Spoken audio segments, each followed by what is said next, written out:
So first of all, we have wearable technologies. So this is owned by Cambridge. The submission site opened in the summer of 2019 and the first papers published in September 2020. We published 9 papers in 2020 and 12 year to date in 2021. And Wearable Technologies is the first journal dedicated to publishing original research, review articles, and industrial developments related to wearable devices. The editor-in-chief, Professor Sunil Agrawal, is based at Columbia University in the USA.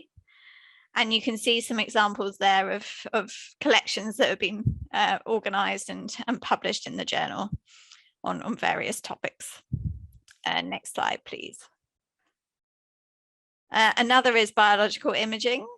So the submission site opened for manuscripts in late 2020, and we published 2 articles so far, with lots of commissioning being done to gather in more papers going forwards. The scope of this journal is that it provides a single forum for important bioimaging research, publishing papers on techniques and methods that use imaging approaches at their core and that enable discoveries and advances in biology from molecular to tissue scales. The editor-in-chief is based at the Institut Pasteur in France. The editorial team is international, but they're also looking at expanding the team further and making sure that it's truly global. Also looking at increasing gender diversity of the associate editors. And they're organizing a special collection on correlative imaging with the submission deadline in December 2021 and the aim to publish the papers next year. Next slide, please. And we also have recently launched experimental results. So the submission site for this journal opened in summer 2019 and we published the first papers in March 2020. This journal has a huge editorial team with 200 plus members, covering a range of roles. We have chief editors, reviewing editors, the editorial board members, statistical editors, social media editors, and covering more than 40 countries. So it's clear that people across the globe are recognizing the journal as an initiative that they want to be involved in.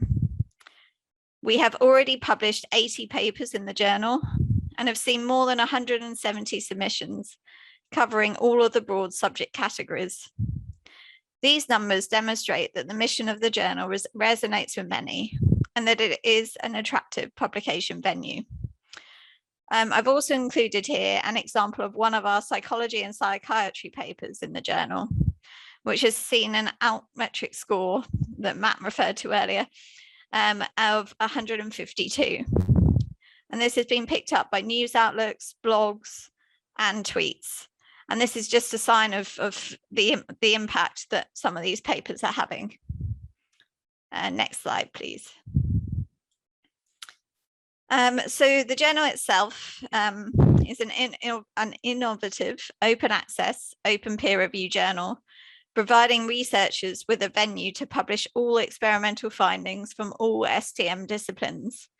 And you can see at the bottom of the slide here, all of the broad subject categories that it covers.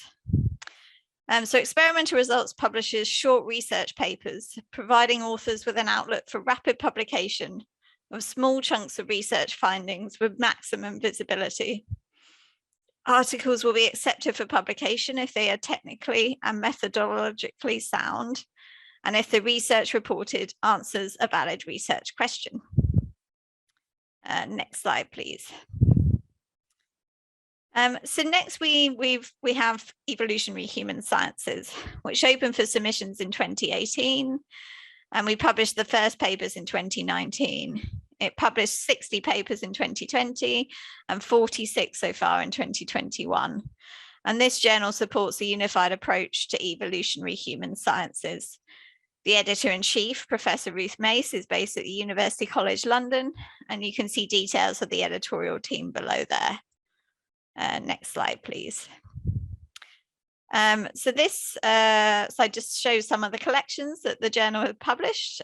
So Children in Innovation, Descent to Man, and Trans-Eurasian Millets and Beans, Languages and Genes. And there are a number of others in the pipeline. You can see a call for papers there for a collection on expression of the emotions. And there's at least 2 others that are underway as well. Next slide, please. Also have seen the launch of QRB Discovery, which was launched as a sister journal to the Reviews Journal Quarterly Review of Biophysics, which launched in April 2020 and has published 21 papers so far. There's been lots of active commissioning being taken for this one, and a collection of papers has been organised on frontiers of computational biophysics. In terms of the editors, Bent Norden is based at Chalmers University of Technology. He's the editor-in-chief. And then the team of associate editors are based globally, with one from Japan. And in terms of the scope, QRB Discovery publishes new developments in the field of experimental and computational biophysics. Next slide, please. Then we have seen the launch of Flow, which is the companion journal to the Journal of Fluid Mechanics. And so the submission site opened at the end of 2020, and we published the first papers in May of this year.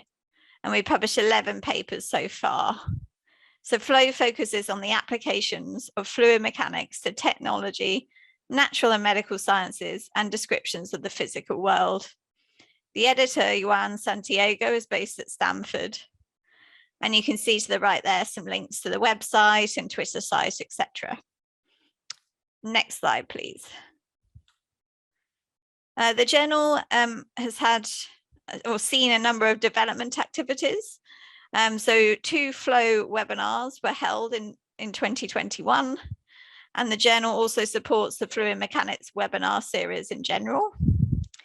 In terms of social media, the journal already has more than 1,500 followers on Twitter, which is great, and has seen selected articles promoted on the fluid mechanics blog. The board have also been very active with helping with promotion through videos and also actively commissioning content, which is great. Next slide, please.